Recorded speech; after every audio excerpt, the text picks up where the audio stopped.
Hold on. Let me see. This thing on? Oh, all right, there go the light. What's good, people? Show me CJ the DJ, the 6 to 10 check-in on E93. What's up, everybody? SSU. It's your big dog, Kenya Kabim from E93, Savannah's hip hop and R&B leader. You can check me out Monday through Friday from 2 to 6 p.m. It's your boy Cooley. Make your move, man. Get your mind right and keep your grind tight. Keep them haters hating and that check thumbing. And man, let me tell you what inspired me to get into radio. Well, I'm from Atlanta, you know what I'm saying? So growing up in Atlanta, I used to listen to V103 radio station growing up. And listen to V103, man, I used to listen to cats like Ryan Cameron, Greg Street. You know, this was like my generation. There was also a dude named Mike Roberts who used to be on the radio. He used to have a morning show growing up in Atlanta, you know what I'm saying? So those were my inspirations to be on the radio. What inspired me to become a DJ, it was really like three things. For one, I was already doing it and not realizing it. Like, I was making mix CDs and people was riding in my car like, man, you always jamming when I'm in here. Like, you just always got something new or you just got something classic playing. So that right there stemmed off of it. And then for three, like I tell the story, I got suspended from school and I had to do some sanctions and I had a guidance counselor and she was basically asking me what I do with my life. What do I do throughout my day? And I was like, I couldn't really tell her nothing productive besides hooping. I mean, everybody hoops and go to class.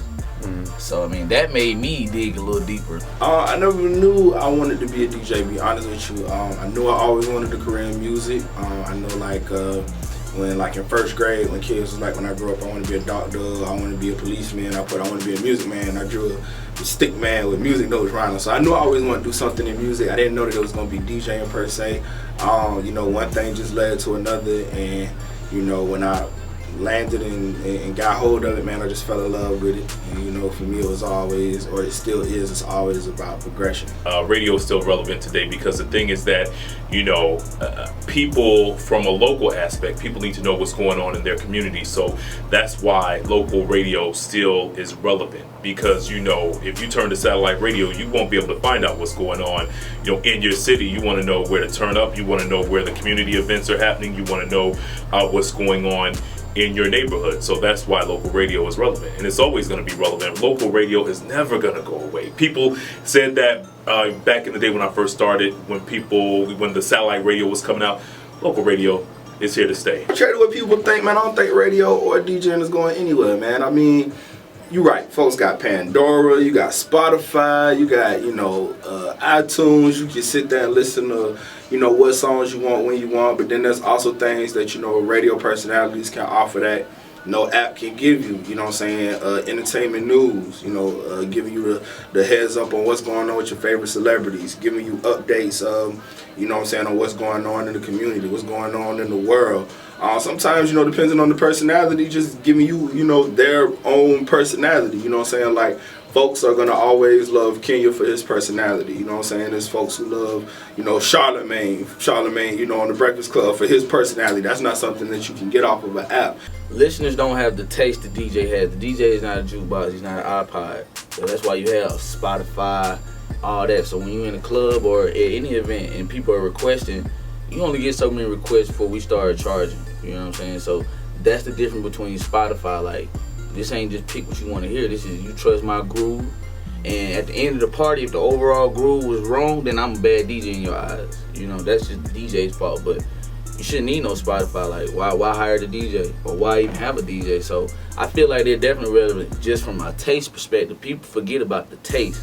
It's like the DJ's tasting music and his crowd control, like, that's priceless. Yeah, well, we get involved through the community through events as far as public service events. Like, I've done fundraisers for the Alzheimer's Association, for the American Diabetes Association, so people can understand and get awareness about a disease that's killing lots of African Americans. I've done fundraisers and charity events for CASA, which helps out abused and neglected children. So that's how we stay active in the community as a radio personality.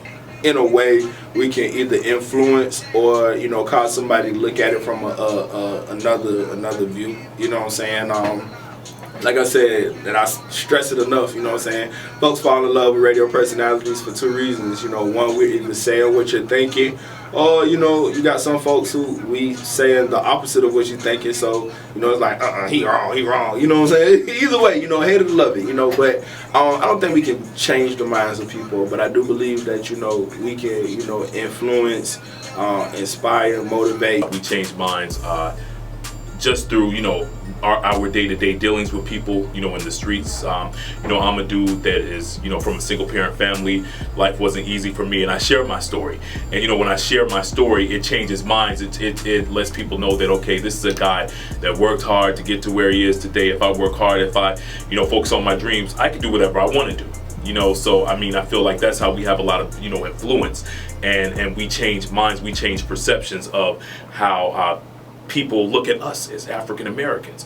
Situations like with Mike Brown, Eric Gardner, Trayvon Martin, you know, folks were calling in and they were upset, you know what I'm saying, and radio was that outlet for you to, you know what I'm saying, not just this one thing when you make an angry Facebook status, it's another thing when you having a conversation with other people, but, you know, for folks to be able to call in and say how they feel and it's just raw, you know, I think that helps people a lot, you know what I'm saying. I even had a few folks who, if you listen to it, it sounded like they were snapping at me, but really they weren't, you know what I'm saying, and it wasn't just black, it was, you know, white as well, Hispanic, everybody, you know, I think, and that's something that, you know, Pandora can't give you. That's something that Spotify can't give you. You know, that's something that whatever app you listen to music on, it can't give you that. It can't give you a personality who can, you know what I'm saying, not just hold the mic to their own voice and say what they have to say, but, you know, share the mic for you and other folks in the community to say what you have to say as well.